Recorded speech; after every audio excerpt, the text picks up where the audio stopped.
Tagging এর ক্ষেত্রে বৈষম্য বন্ধ করা, রেগায় 200 দিনের কাজ, 340 টাকা মজুরি প্রদান সহ 7 দফা দাবিতে বুধবার ত্রিপুরা ক্ষেত মজুর ইউনিয়ন পশ্চিম জেলার আহ্বানে জেলা শাসকের নিকট এক গণ ডেপুটেশন প্রদান করা হয়।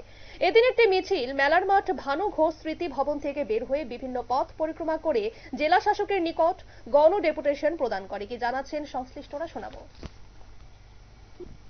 আমরা মাস ডেপুটেশন সংগঠনের পক্ষ থেকে সংগঠিত করছি।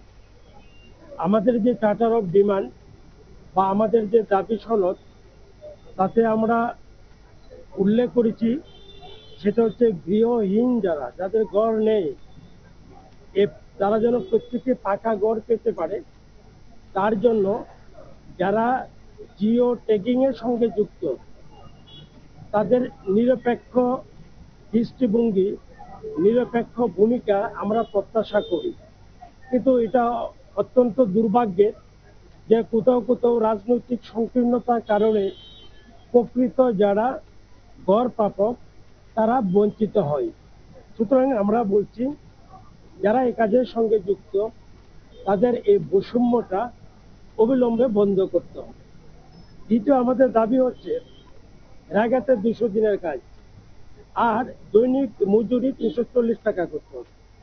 এই 340 টাকা করতে হবে, এটা আমাদের ছিল না।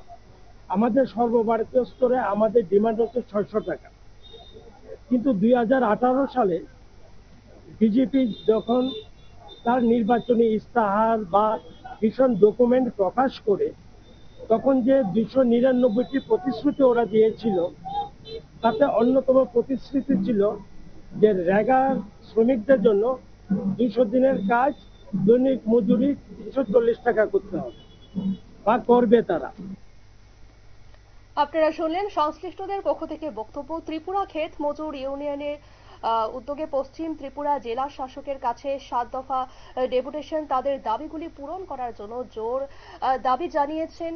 প্রসঙ্গত 28, 29 এবং 30 অক্টোবর এই 3 দিন রাজ্যের 8টি জেলায় এই গণ ডেপুটেশন সংগঠিত করবে তারা। নিয়ে নিচ্ছি ছোট্ট একটি বিজ্ঞাপন বিরতি, সঙ্গে থাকুন।